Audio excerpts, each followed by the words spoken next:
नमस्कार दोस्तों, क्राइम तक में आप सबका स्वागत है। मैं हूं सुप्रतिम बैनर्जी और वीकेंड पर मैं एक बार फिर हाजिर हूं हमारे खास प्रोग्राम फॉलोअप के एक और ताज़ा तरीन एपिसोड के साथ। और जैसा कि आप इस प्रोग्राम के नाम से ही समझ सकते हैं, हम अपने इस प्रोग्राम में वैसी खबरों का फॉलोअप करते हैं, यानी अप टू डेट इन्फॉर्मेशन जुटाते हैं और उसे आप तक पहुंचाते हैं जो खबरें थोड़ी पुरानी हो चुकी है लेकिन जिसके बारे में लोग जानना चाहते हैं। यानी अपने होने के वक्त ये खबर कभी काफ़ी ज़्यादा चर्चे में थी लेकिन वक्त के साथ लोग थोड़ा थोड़ा उन चीज़ों को भूलने लगे हैं। उस तरह की खबरों में क्या अपडेट है, क्या नहीं है, ये इस प्रोग्राम में हम आप सबको बताते हैं। तो आज फॉलोअप में हम बात करने वाले हैं नेपाल में हुए हवाई हादसे की, प्लेन एक्सीडेंट की, जो इसी साल 15 जनवरी 2023 यानी इसी साल 15 जनवरी को हुई थी। ये दुर्घटना आप सबको जैसा कि पता है, याद है, नेपाल में पोखरा शहर में जब एक फ़्लाइट लैंड करने वाली थी येती एयरलाइंस की, तब वो फ़्लाइट क्रैश हो गई, जिसमें 2 पायलट और को पायलट समेत कुल 72 लोग सवार थे और ये सभी के सभी लोग उस प्लेन क्रैश में मारे गए। अब इस प्लेन क्रैश के पीछे की वजह यानी अंदरूनी वजह सामने आ गई है।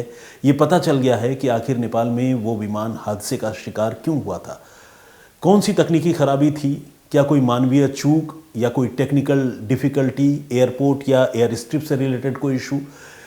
रिपोर्ट में ये सारी बातें सामने आ चुकी हैं और उसी रिपोर्ट के हवाले से आज मैं आपको इस केस का एक फॉलोअप बताने वाला हूँ। लेकिन इससे पहले कि मैं आपको ये बताऊं कि ये प्लेन हादसा हुआ कैसे, उसके पीछे की वजह क्या है, आइए जल्दी से रिकैप के तौर पर ज़रा उस हादसे के बारे में कुछ जानकारी पता कर लेते हैं। और जैसा कि मैंने आपको शुरुआत में ही बताया, इस हादसे में 72 लोगों की मौत हो गई थी। 15 जनवरी 2023 को यह हादसा हुआ था और यह हादसा तब हुआ जब येती एयरलाइंस की फ़्लाइट प्लेन पोखरा एयरपोर्ट पर उतरने ही वाला था और महज 10 सेकंड पहले, यानी जब टच डाउन होना था, प्लेन ज़मीन को जब छूने वाला था, उससे महज 10 सेकंड पहले ये प्लेन आउट ऑफ कंट्रोल हो गया और बिल्कुल तेज़ी से एक तरफ झुका और एयरपोर्ट के पास में ही जो खाई है, उस खाई में वो प्लेन समा गया, नीचे गिर गया। और गिरने के बाद इस प्लेन में भीषण आग लग गई। प्लेन के तो परखच्चे उड़ गए और आप समझ सकते हैं कि सारे मुसाफिरों को कितनी दर्दनाक मौत मिली। और जब यह हादसा हुआ था, उसी के बाद से सारे लोगों के मन में ये जिज्ञासा थी कि आखिर ऐसी क्या बात हो गई कि साफ मौसम में, जिस दिन धूप खिली थी, कोई परेशानी या कोई ऐसी कोई विजिबल प्रॉब्लम जो है कोई नज़र नहीं आ रही थी, उस तरह के सिचुएशन में आखिर इतना बड़ा हादसा कैसे हो गया, सबके मन में ये सवाल था और अब उन सवालों के जवाब मिल चुके हैं। नेपाल के बारे में ज़रा आपको बताऊं। नेपाल जो है इस दुनिया के सबसे ज़्यादा ख़तरनाक देशों में से एक है जहां पर फ्लाई करना बहुत ही रिस्की यानी बहुत ही ख़तरनाक माना जाता है। यानी नेपाल की गिनती जो है फ़्लाइट के पॉइंट ऑफ व्यू से एक ख़तरनाक देश में होती है और उसकी वजह यह है कि नेपाल पूरी तरह से एक लैंड लॉक्ड कंट्री है और ये एक ऐसा देश है जो चारों ओर से पहाड़ों से घिरा हुआ है। एक तथ्य मैं आपको बताना चाहता हूँ, इस दुनिया में जो 14 सबसे ज़्यादा ऊंची पहाड़ की चोटियां हैं, उन 14 चोटियों में से 8 टॉप मोस्ट चोटियां नेपाल में ही हैं और उसमें अपना माउंट एवरेस्ट भी शामिल है, आप लोग जानते हैं। और इसी वजह से नेपाल का मौसम भी जो है वो अक्सर देखा जाए तो ख़राब रहता है, बादलों से भरा हुआ रहता है, धुंध काफ़ी होती है, तेज़ हवाएं चलती है, बारिश होती रहती है और इस तरह का सिचुएशन जो है वो प्रोन टू एक्सीडेंट होता है।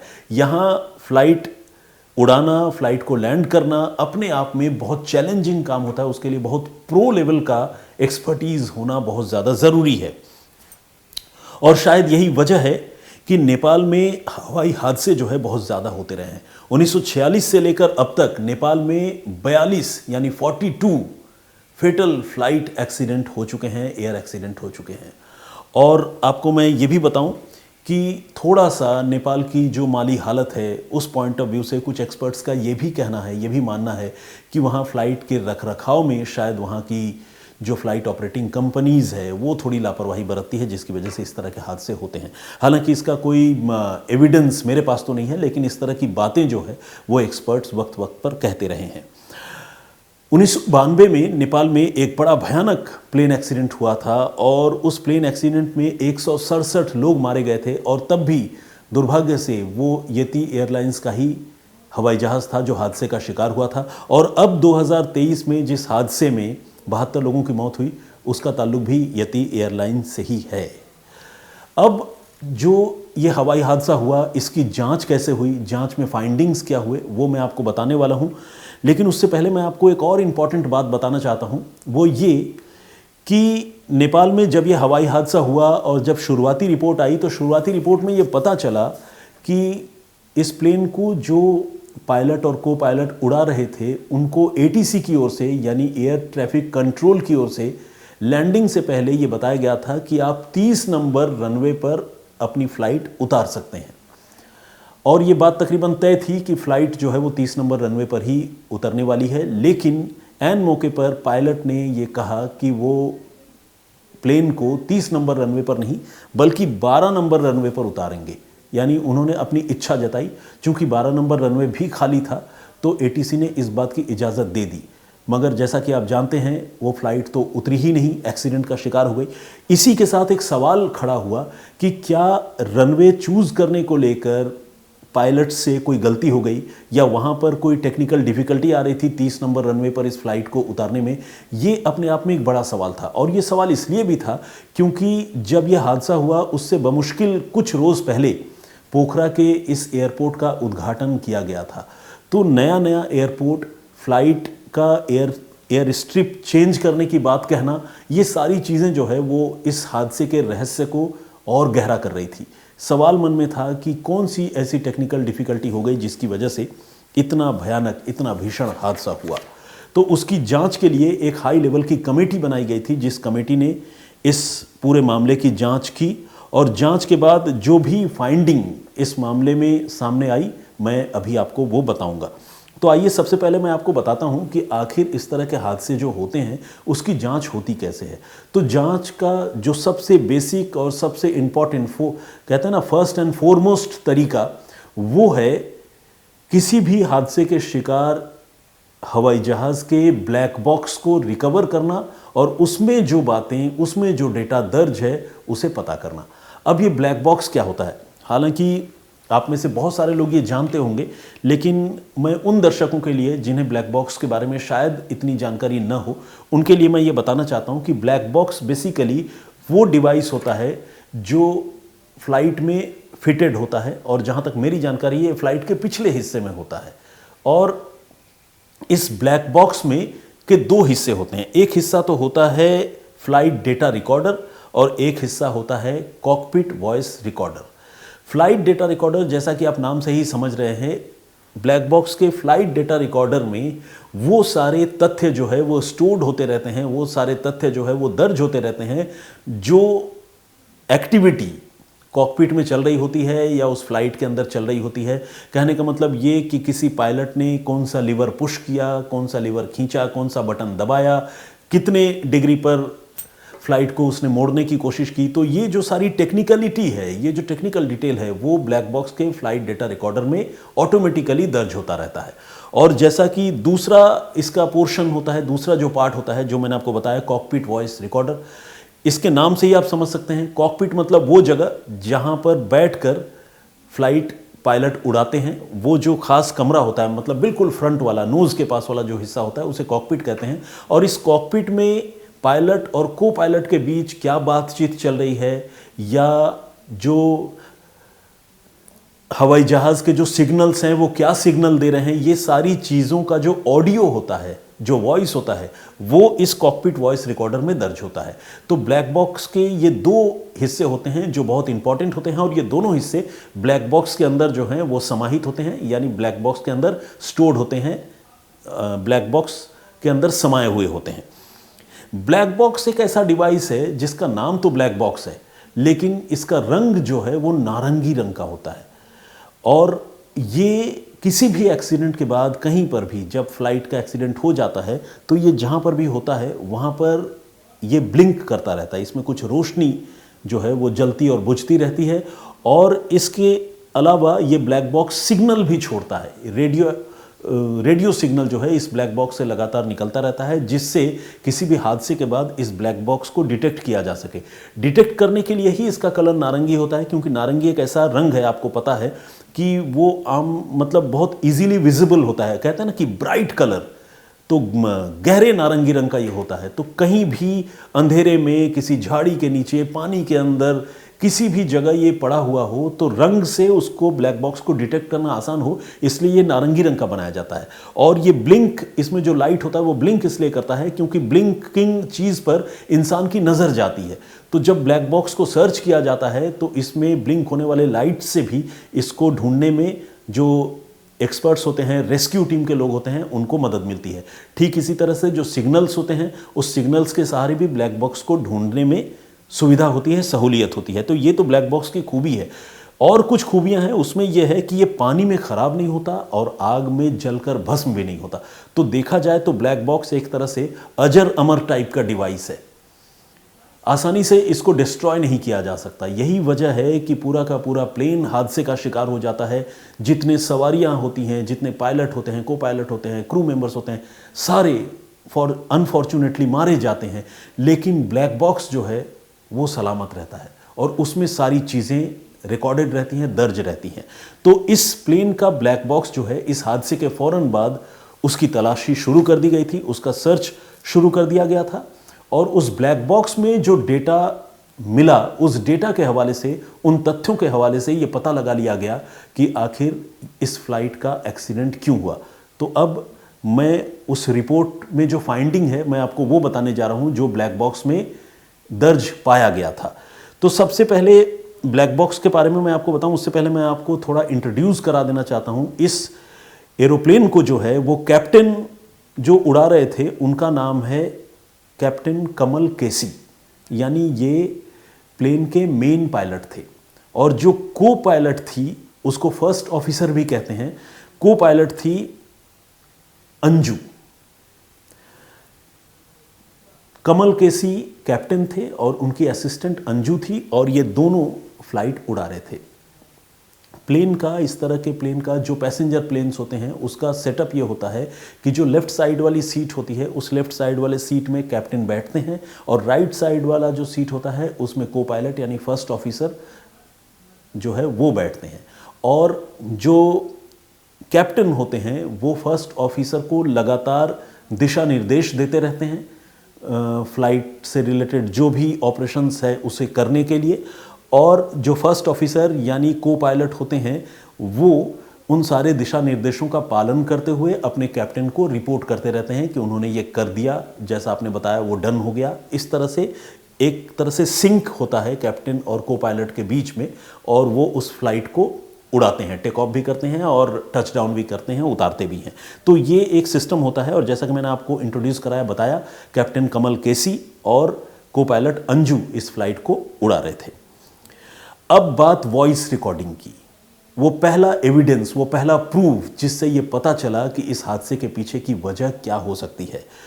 ये फ्लाइट जो है सुबह तकरीबन 11 बजे के आसपास पोखरा एयरपोर्ट पर उतरने वाली थी, और सुबह 10:56:27 पर इस फ्लाइट के जो कैप्टन हैं, कैप्टन कमल केसी, उन्होंने ये कहा कि अब प्लेन को ऑटो पायलट सिस्टम से हटा दिया गया है और प्लेन इस वक्त 721 फीट की ऊंचाई पर उड़ रहा है। और इसी के साथ उन्होंने अपने असिस्टेंट यानी को पायलट अंजू को ये निर्देश दिया कि वो जो प्लेन के विंग्स में जो फ्लैप्स लगे होते हैं उस फ्लैप्स को 30 डिग्री पर ओपन करे। अब थोड़ा सा विजुअलाइज कीजिए, आपने देखा होगा प्लेन के जो डैने होते हैं, डैने के पीछे जो है एक चादर जैसा लगा हुआ होता है, मेटल का चादर जिसे हम कहते हैं बोलचाल की भाषा में। इंग्लिश में अगर हम उसे कहें तो उसके लिए एक वर्ड होता है फ्लैप। वो फ्लैप जो है आमतौर पर आपने देखा होगा, जब भी आपने कभी फ्लाई किया होगा, वो यूं खुलता है और यूं बंद भी होता है। खुलने के पीछे की वजह ये होती है कि इस तरह से वो हवा का दबाव जो है वो कम करके स्पीड को कंट्रोल करने की कोशिश उस फ्लैप के सहारे की जाती है। तो आमतौर पर जब भी फ्लाइट नीचे उतरने वाला होता है तो इस फ्लैप को पायलट ओपन करते हैं, और इसलिए ओपन करते हैं ताकि फ्लाइट की स्पीड जो है वो कम की जा सके। तो ये एक टेक्निकल प्रोसेस है जो हर रोज़ सैकड़ों फ्लाइट्स में की जाती है और यही प्रक्रिया चलती रहती है। तो जो मेन पायलट हैं, उन मेन पायलट ने अपने को पायलट से कहा कि 30 डिग्री पर प्लेन के विंग्स में जो फ्लैप्स लगे हुए हैं उस फ्लैप्स को 30 डिग्री पर ओपन करो। और जो को पायलट अंजू है, उन्होंने ये कहा कि ओपन कर दिया है, चेक। कहने का मतलब ये कि उन्होंने ये बताया कि हमने अपनी तरफ से फ्लैप ओपन कर दिया है और डन कहा उन्होंने अपनी तरफ से। इसके बाद प्लेन की स्पीड जो है वो ग्रेजुअली कम होनी चाहिए थी, धीरे धीरे फ्लैप खुल जाने की वजह से प्लेन को धीरे धीरे नीचे आना चाहिए था। मगर इसके बाद जो हुआ वो बहुत ही अजीब, हैरान करने वाला और डराने वाला था। हुआ ये तो वॉइस रिकॉर्डिंग की बात आपको मैंने बताई। फ्लाइट डेटा रिकॉर्डिंग जो है उसमें जो बातें दर्ज हुई वो इस वॉइस रिकॉर्डिंग वाली बात से मैच नहीं हो रही थी। कहने का मतलब ये कि वॉइस रिकॉर्डिंग में तो पायलट ने कहा कि फ्लैप को 30 डिग्री पे खोल दो, को पायलट ने कहा कि मैंने खोल दिया, लेकिन फ्लाइट डेटा रिकॉर्डर जो होता है उसमें पता चला कि फ्लैप में तो कोई मूवमेंट ही नहीं हुआ, फ्लैप के सरफेस में कोई मूवमेंट नहीं रिकॉर्ड हुआ। इसका मतलब वो फ्लैप खुला ही नहीं। तो फ्लैप क्यों नहीं खुला? शायद इसलिए नहीं खुला क्योंकि वो फ्लैप जो है खोला ही नहीं गया।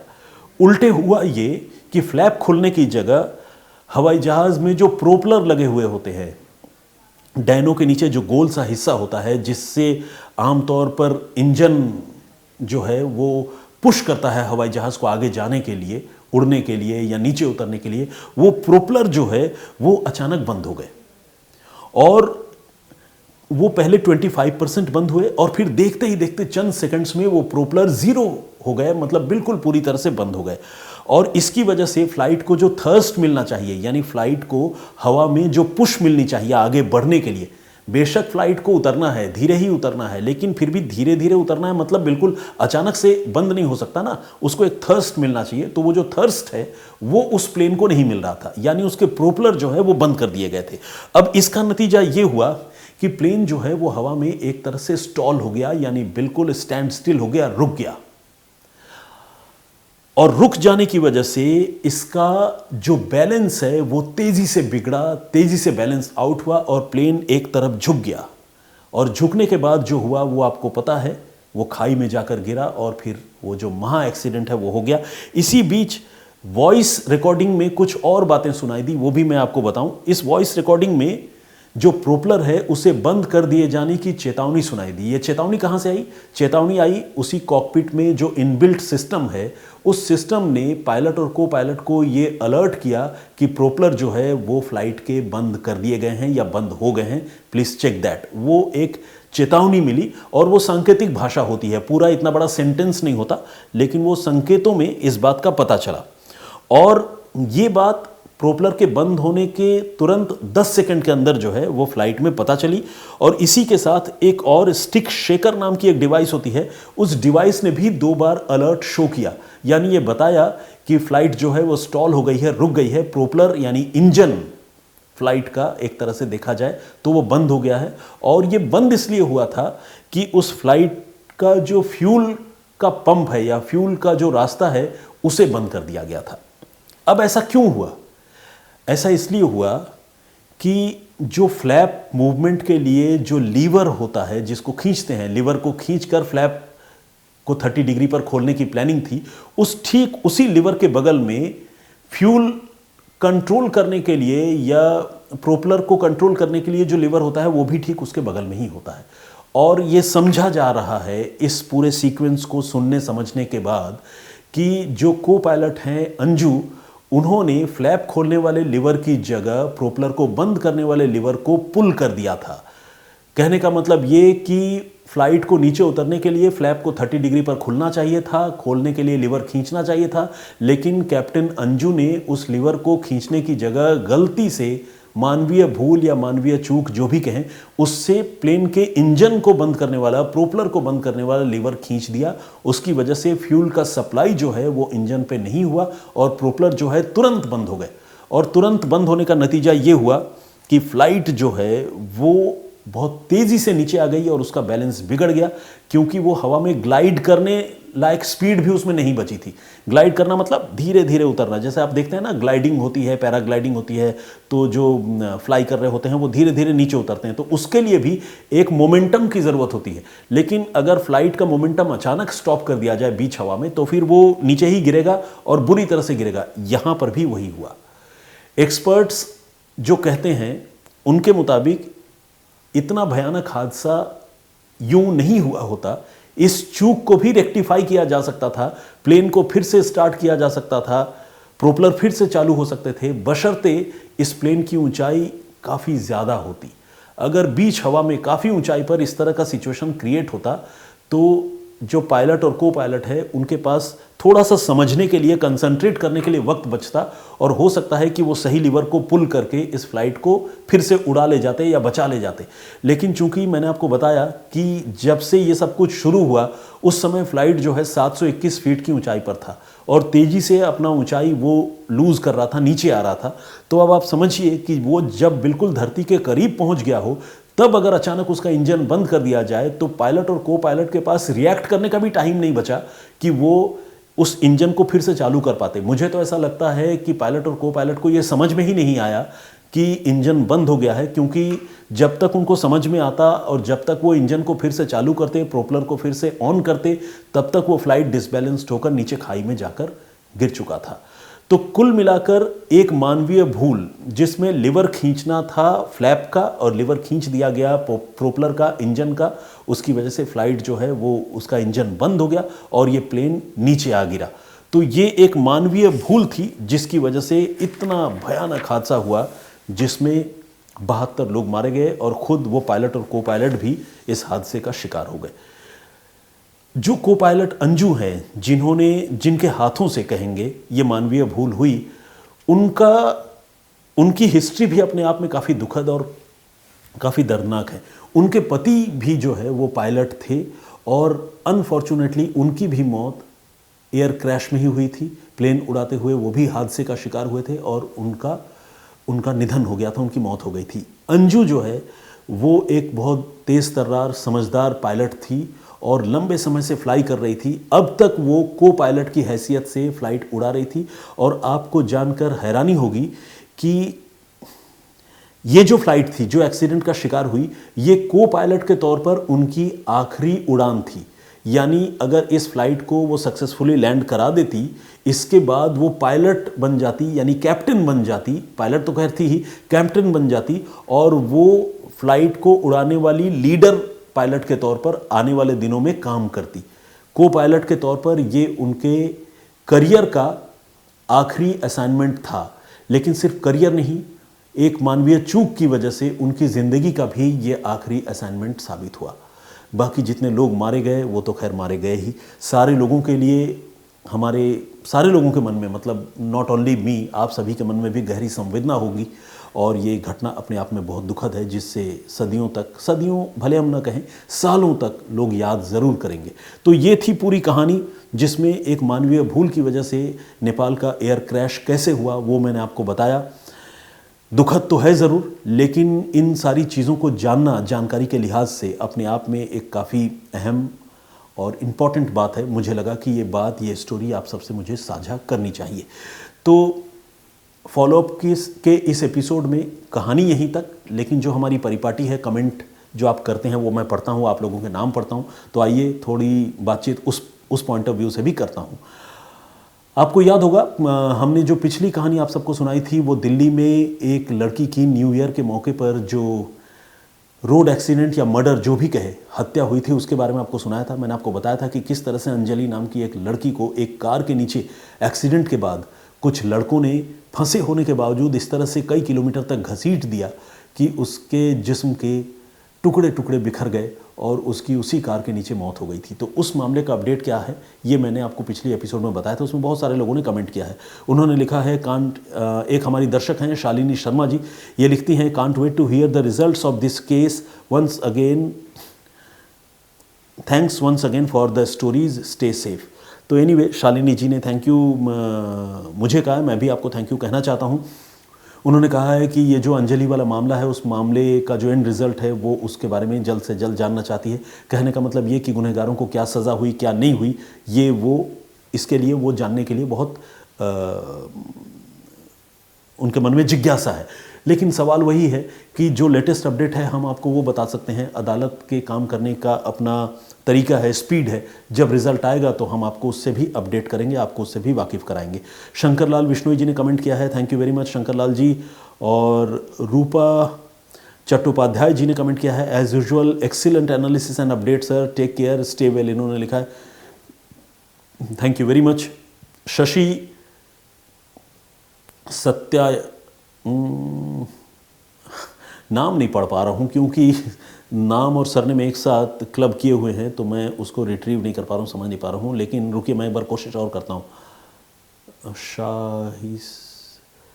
मेरे ख्याल से शाइस्ता सैयद नाम है, लेकिन चूंकि दोनों नाम और सरनेम एक साथ क्लब्ड है तो उसको मैं ठीक से पढ़ नहीं पा रहा था। उन्होंने लिखा है कि इस घटना के बारे में जब उन्होंने पहली बार सुना था तो उनका दिल बैठ गया था, और आज जब वो ये कहानी सुन रहे हैं, दिल्ली के उस मर्डर मिस्ट्री की वो बात कर रही हैं, तब भी जो है उन्हें गूज बम्स आ रहे हैं, यानी रोंगटे खड़े हो रहे हैं। वाकई कोई इंसान कितना असंवेदनशील हो सकता है किसी दूसरे इंसान के साथ, ये दिल्ली वाली उस घटना को सुनकर पता चलता है। अगर हम में से किसी भी इंसान को ये पता हो कि हमारी गाड़ी से किसी का एक्सीडेंट हो गया है, और अनफॉर्चुनेटली जिसका एक्सीडेंट हुआ है, चाहे वो इंसान ना हो, बेशक कोई जानवर हो, मैं कह रहा हूँ रोड साइड कोई पपी हो, कोई बिल्ली हो, अगर गाड़ी के नीचे कुछ फंस गया है तो हम सारे लोग ये कोशिश करते हैं कि हम एक बार रुकें और रुकने के बाद नीचे जो भी जानवर या इंसान कुछ भी फंसा हुआ है उसको निकाल कर उसको रेस्क्यू करने की कोशिश करें। लेकिन ये पता नहीं कैसे लोग थे जिनकी गाड़ी के नीचे एक जिंदा लड़की, एक इंसान फंसा हुआ था, और वो उस लड़की को बाहर निकालने की उन्होंने जहमत नहीं उठाई। यही वजह है कि इन लोगों के खिलाफ कत्ल का मुकदमा भी है, जो है पुलिस ने देर सवेर ही सही दर्ज किया है। प्रदीप भाम्बू जी ने भी कमेंट किया, बहुत स्वागत आपका। अभिषेक शर्मा जी का कमेंट है। Vijay Kumar ji food fashion finance के नाम से एक आईडी है, इन्होंने लिखा है ऐसे अपराधियों को तुरंत फांसी देना चाहिए। दानिश हैं, इन्होंने भी कमेंट किया और इन्होंने लिखा है कि thanks for the necessary information in Anjali case. Thank you very much Danish ji आपके कॉम्प्लीमेंट और कमेंट के लिए। अभिषेक शर्मा जी ने भी अपनी बात रखी है। राघवेंद्र तिवारी जी रेगुलर कमेंट करते हैं। उदय सिद्धू जी का कमेंट आया है, इन्होंने सत श्रीकाल लिखा है। मेरी ओर से भी आपको सत श्रीकाल मैं कहना चाहता हूँ। शबाना उसगांवकर जी हैं, इन्होंने कमेंट किया है, ये सलाम कह रही हैं दुबई से। बहुत बहुत स्वागत आपका, thank you very much Shabana ji. Gurpratap ji का भी कमेंट आया है, बहुत धन्यवाद आपको। मुजीफ अंजुम के नाम से एक आईडी है, exactly Mujifa Anjum, I am sorry. तो इन्होंने भी कमेंट किया है और इन्होंने कहा है कि मैं ये जानना चाहती हूँ कि दिल्ली में जो हत्या हुई अंकिता, जिसको जलाकर मारा गया, जिस केस में समीर नाम का लड़का पकड़ा गया था, उस केस का क्या हुआ। ओके, ये एक दूसरे केस की बात कर रही हैं। और आप लोगों को पता है कि दिल्ली में एक लड़की की हत्या हुई थी, जिसकी हत्या उसके लिव इन पार्टनर ने कर दी थी। तो उस हत्याकांड का अपडेट ये जानना चाह रही हैं। मैं कोशिश करूंगा मुजीफा जी कि इस अपडेट के साथ यहाँ पर इसी फोरम पर हाजिर हो जाऊं। सोनू ने भी कमेंट किया, बहुत स्वागत आपका। मोहम्मद कादिर, शंकरलाल विश्नोई जी, मोहम्मद निसार अहमद नागपुरी साहब हैं, प्रज्वल कुमार हैं, इन्होंने भी कमेंट किया है, बहुत धन्यवाद आपका। शेखर मल्होत्रा जी हैं, यूज़र समथिंग के नाम से एक आईडी है, नाम नहीं डिस्प्ले हो रहा है। रोहित वत्स और मोनू भैरव, इन्होंने भी कमेंट किया है। और इसके अलावा नसीम सईद जी का कमेंट है। संतोष गुश्ता जी, राम स्वरूप पिंडोरिया जी ने भी अपनी बात रखी है। इन्होंने पूछा है कि निधि पर इस मामले में पुलिस द्वारा कोई आरोप क्यों नहीं लगाया गया। देखिए, निधि ने न तो एक्सीडेंट के लिए वो जिम्मेदार थी और न ही वो तो खुद एक्सीडेंट का विक्टिम थी। हाँ, एक तरह से आप कह सकते हैं कि इंसानियत के नाते जो फ़र्ज़ निधि को निभाना चाहिए था अंजलि की दोस्त को, उसने वो फ़र्ज़ नहीं निभाया। लेकिन इस जुर्म में उसे प्रोसिक्यूट किया जाए, ऐसा मेरे हिसाब से सही नहीं होगा या नहीं होता। इसलिए इस मामले में पुलिस ने निधि पर भी मेरे हिसाब से, जो मेरी जानकारी है उसके मुताबिक, कोई आरोप तो नहीं लगाया है। वो इस मामले में एक गवाह के तौर पर है और उसने बेशक हादसे के वक्त एक दोस्त का फ़र्ज़ न निभाया हो, लेकिन इस मामले के गुनहगारों को सज़ा दिलाने के मामले में हम उम्मीद करते हैं कि वो मुकर नहीं जाएगी, हॉस्टाइल नहीं हो जाएगी और उसके बयान पर शायद गुनहगारों को कड़ी सज़ा होगी, ऐसी हम उम्मीद कर सकते हैं। तो आज की पेशकश में इतना ही। मैं फिर हाजिर होऊंगा किसी और कहानी, किसी और वाक़े के साथ, और अगले हफ्ते वीकेंड पर फॉलोअप के एक और ताज़ा तरीन एपिसोड के साथ। फिलहाल मुझे इजाज़त दीजिए, अपना बहुत ख्याल रखिए, सुरक्षित रहिए। जय हिंद, जय भारत।